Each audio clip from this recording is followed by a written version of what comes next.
प्रियो, एक युवा के लिए विभिन्न परिस्थितियों में जबकि उस पर झूठे आरोप प्रत्यारोप लगाए जा रहे हों, चुप रहना बहुत कठिन है। वो उन तमाम बातों का जो उस पर दोष के रूप में लोग लगाते हैं, जरूर से खंडन करता या उसके तथ्यों को बताना चाहता है कि मैंने ऐसा नहीं पर ऐसा किया, या मैंने ऐसा नहीं ऐसा कहा। पर जब हम प्रभु यीशु मसीह को देखते हैं, जब उनको पकड़ लिया जाता है और उन पर नाना प्रकार के दोषारोपण किए जाते हैं, वो उस परिस्थिति में बिल्कुल खामोश हो जाता है। वो उन तमाम आरोपों का, उन तमाम झूठी बातों का और उन तमाम झूठे गवाहों का खंडन नहीं करता। सबसे पहले उसको महायाजक के पास ले जाया जाता है।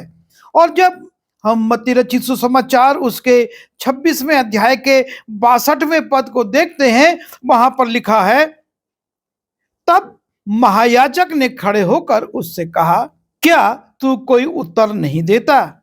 ये लोग तेरे विरोध में क्या गवाही देते हैं? परंतु यीशु चुप रहा। महायाजक गवाहों को सुन रहा है, लोग बोल रहे हैं और सही एक सी गवाही नहीं मिल पा रही है। और तब वो यीशु से पूछता है, देख ये लोग तुझ पर क्या क्या आरोप लगा रहे हैं, किस प्रकार की बातें कह रहे हैं। पर यीशु मसीह कहा है कि यीशु चुप रहा, यीशु खामोश रहा।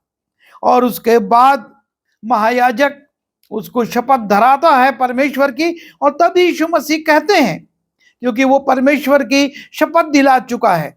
और उसके बाद महायाजक उसको पिलातुस के सामने भेज देते हैं। मत्ती रचित सुसमाचार उसके 27वें अध्याय के 12वें, 13वें और 14वें पद में हम देखते हैं, लिखा है, जब महायाजक और पुरनिये उस पर दोष लगा रहे थे तो उसने कुछ उत्तर नहीं दिया। इस बार पिलातुस ने उससे कहा, क्या तू नहीं सुनता कि वे तेरे विरोध में कितनी गवाहियां दे रहे हैं? परंतु उसने उसको एक बात का भी उत्तर ना दिया। यहां तक कि हाकिम को बड़ा आश्चर्य हुआ। पिलातुस को भी बड़ा आश्चर्य हो रहा है कि ये महायाजक, ये पुरनिये यीशु मसीह पर नाना प्रकार के दोष लगा रहे हैं, उनको मृत्यु दंड देने के लिए उसको नाना प्रकार की बातें कह रहे हैं, लेकिन यीशु मसीह बिल्कुल खामोश है। वो कोई उत्तर नहीं देता कि नहीं ऐसा नहीं ऐसा है। और तब जबकि पिलातुस को भी आश्चर्य होता है और उसको ये मालूम होता है कि यीशु मसीह हेरोदेस की प्रांत का है, और तब वो यीशु मसीह को हेरोदेस के पास भेज देता है ताकि हेरोदेस अब उसकी जांच करे और हेरोदेस उसको जैसा चाहे वैसा दंड दे। और जब यीशु मसीह को हेरोदेस के पास ले जाया जाता है, हेरोदेस बड़ा खुश होता है, क्योंकि उसने यीशु मसीह का बड़ा नाम सुना था और वो उसको देखकर उससे कुछ आश्चर्य कर्म वो करे, ये देखना चाहता था। और लिखा है लूका उसके 23वें अध्याय के 8वें और 9वें पद में, हेरोदेस यीशु को देखकर बहुत प्रसन्न हुआ, क्योंकि वो बहुत दिनों से उसको देखना चाहता था, इसलिए कि उसके विषय में सुना था और उसका कुछ चिन्ह देखने की आशा रखता था। वो उससे बहुतेरी बातें पूछता रहा, पर उसने उसको कुछ भी उत्तर ना दिया। यीशु मसीह हेरोदेस के सामने भी खामोश रहते हैं। हेरोदेस बहुत सी बातें पूछता है, उसको चाहता है कि वो कोई आश्चर्य कर्म दिखाए, और शायद वो ऐसा कुछ करता तो हेरोदेस उसको छोड़ देता। लेकिन यीशु मसीह बिल्कुल खामोश रहते हैं और इससे हेरोदेस चिढ़ जाता है, उसको अपमानित करता है, उसको ठट्ठों में उड़ाता है, और कोई दोष ना पाने के कारण वो फिर से उसको पिलातुस के पास लौटा देता है। यूहन्ना उसका 19वां अध्याय और 9वां और 10वां पद। और फिर किले के भीतर गया।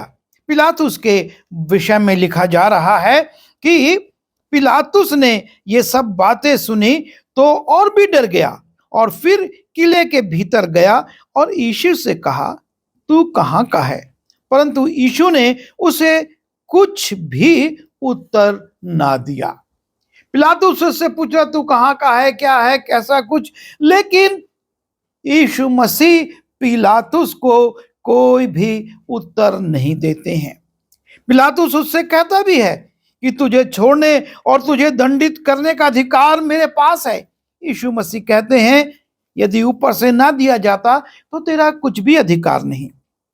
और उसके बाद पिलातुस उसको छोड़ना चाहता है। उसकी पत्नी भी उसको सूचना देती है कि उस धर्मी के कदमे में हाथ मत डालना। पर यीशु मसीह हर परिस्थिति में खामोश रहते हैं।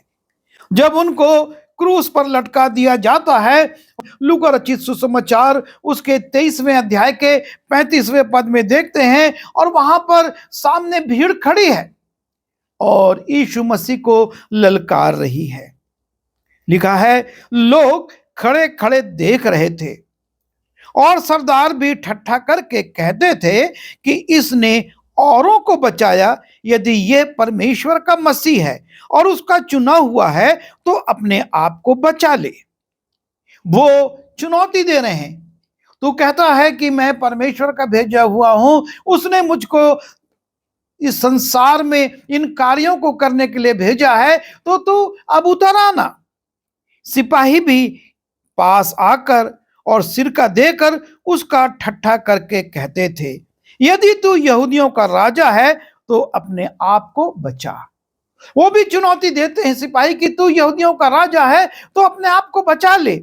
और उसके क्रूस के ऊपर भी एक पट्टी लगी हुई थी और उसके ऊपर एक पत्र भी लगा था कि ये यहूदियों का राजा है। और इन तमाम चुनौतियों को सुनने के बाद, अपमानजनक बातों को सुनने के बाद, उस्काने के बाद, लोग उसको, महायाजक उसको उस्का रहे हैं, लेकिन वो खामोश रहता है। वो कोई प्रतिक्रिया वहां पर भी नहीं करता है। वो जरूर से उनके लिए क्षमा मांगता है, बगल के डाकू से कहता है कि आज ही तू मेरे साथ स्वर्ग लोक में होगा। अपनी माँ के लिए कहता है और अपने पिता से निवेदन करता है कि तूने मुझे क्यों छोड़ दिया।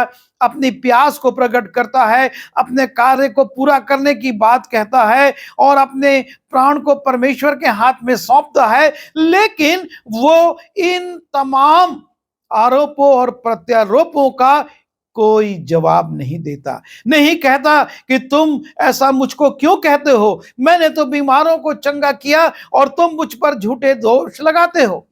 मैंने तो तुम्हारे मंदिरों में उपदेश किया पर तुम व्यर्थ के आरोप लगाते हो।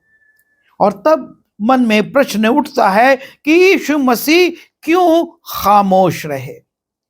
यीशु मसीह इन तमाम परिस्थितियों में एक युवा व्यक्ति थे और हमेशा भला करते आए थे, उसके बावजूद भी वो वहां पर खामोश हैं।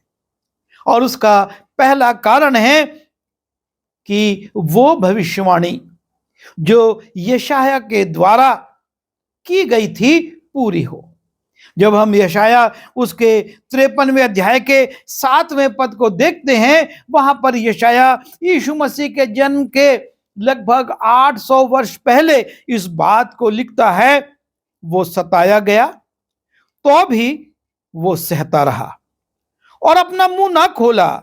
जिस प्रकार भेड़ वध होने के समय वह भेड़ी ऊन कतरने के समय चुपचाप शांत रहती है, वैसे ही उसने भी अपना मुंह ना खोला।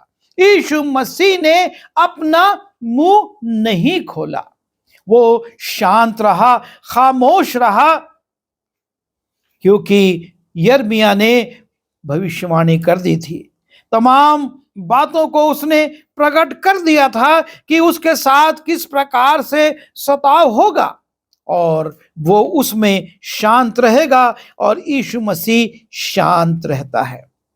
दूसरी बात वहां पर हम देखते हैं यूहन्ना रचित सुसमाचार उसके 14वें अध्याय के अंतिम पद अर्थात 31वें पद में यीशु मसीह कहते हैं, परंतु ये इसलिए होता है कि संसार जाने कि मैं पिता से प्रेम रखता हूं और जिस तरह पिता ने मुझे आज्ञा दी है मैं वैसे ही करता हूं। वो पिता की योजना को पूरा करना चाहता था और उस योजना को पूरा करने में यदि वो प्रतिक्रियाएं करता, वो तर्क वितर्क करता तो शायद विलंब होता, शायद कुछ समस्याएं खड़ी होती और वो ये प्रकट करना चाहता था कि मैं पिता से प्रेम करता हूं और उसकी आज्ञा को मैं पूरा कर रहा हूं। और उसकी आज्ञा यही थी कि वो अपना प्राण संसार के लिए, मनुष्य जाति के लिए दे और यीशु मसीह ने उस कार्य को किया। पहला पत्रस उसका 2 अध्याय और उसके 23वें पद की दूसरी लाइन में पढ़ते हैं, वहां पर लिखा है, और दुख उठाकर किसी को भी धमकी नहीं देता था पर अपने आप को सच्चे न्याय के हाथ में सौंपता था। वो दुख उठाकर भी किसी को धमकी नहीं देता था। उसके पास सारे अधिकार थे। जो आंधी और पानी को आज्ञा देता है और वो शांत हो जाते हैं, जो पेड़ को श्राप देता और वो तुरंत सूख जाता है, और जो बड़े बड़े कर्म के करके लोगों को चंगा करता है, उसके पास अधिकार थे। लेकिन लिखा है कि वो दुख उठाकर किसी को भी धमकी नहीं देता था। एक नमूना उसने हम सब के लिए रखा, क्योंकि वो जानता था और उसने अपने चेलों से ये कहा भी था कि जब उन्होंने मुझे सताया है तो तुम्हें भी सताएंगे। और चेला गुरु से बड़ा नहीं होता। और इसलिए ये सारी परिस्थितियां, ये सारी बातें तुम्हारे जीवन में भी आएंगी और उन परिस्थितियों में तुमको खामोश रहना है, शांत रहना है, किसी को धमकी नहीं देना है कि मैं परमेश्वर से प्रार्थना करूंगा और तुम नाश हो जाओगे, तुम्हारी संतानें शापित हो जाएंगी, तुम्हारा घर बर्बाद हो जाएगा, तुम्हारा देश बर्बाद हो जाएगा।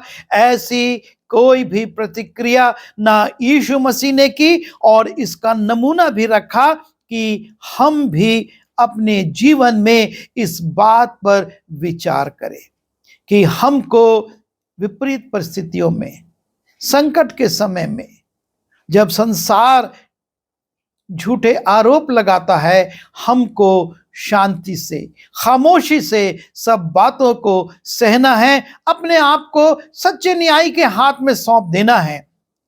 जब न्याय का समय आएगा वो न्याय करे, हमको शांत रहना है। और इसलिए युवा यीशु विपरीत परिस्थितियों में भी शांत रहा, खामोश रहा, ताकि आप और मैं भी अपने जीवन में उस खामोशी को, उस शांति को और उस धीरज को रखें और उसको प्रकट करें। दुआ करें। प्रभु जी, हमारी सहायता कीजिए। हम तो मनुष्य हैं और कई बार प्रतिक्रिया कर जाते हैं, पर आप ये नहीं चाहते हैं और इसलिए हमको ऐसा बल शक्ति दीजिए कि हम विपरीत परिस्थितियों में शांत रहना सीखें और आपके स्वभाव को अपने जीवन से प्रकट कर सकें। विनती यीशु मसीह के नाम से मांगते हैं, आमीन।